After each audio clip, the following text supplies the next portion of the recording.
কোন বনাই আছানে? বাহ, আজি একে ছোৱালীক বনাব দিছোঁ দেই। বাপা, ছোৱালীয়ে বনাইছে দেই।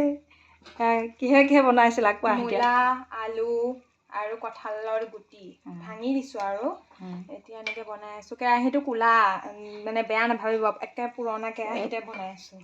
কেৰাহীটো মানে কালাৰটোৱে তেনেকুৱা। এইটো কেৰাহীত মানে বনাই মই ভাল পাওঁ, সেইটো কাৰণে। আৰু এতিয়া মাছখিনি দি দিয়া। তাকে দি দিওঁ। আজি ডাঙৰজনীকে বনাব দিলোঁ, মোৰ এলাহ লাগিলে, তাইকে বনাব দিলোঁ। তাৰপিছত এতিয়া সৰুজনীয়ে পাচলি কুটিছে চাওক এয়া। ৰাম, আৰু তিতা কেৰেলা, ভাত কেৰেলা আৰু লগতে বুট। তাইকো মই এনেকৈ শিকাওঁ, তাই কুটিলে। আৰু এতিয়া ডাঙৰজনীয়ে বনাই আছে।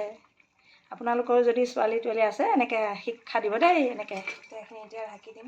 আপোনালোকে আজৰি ল'ব, লৈ পেলাই এনেকৈ ছোৱালীহঁতক শিকাব। তেতিয়া তাৰমানে বিয়া দিলেও আপোনালোকৰ চিন্তা নাই আৰু। মোৰ কিন্তু একদম চিন্তা নাই, দুইজনী একে পূৰা পাকৈত হৈ গ'ল।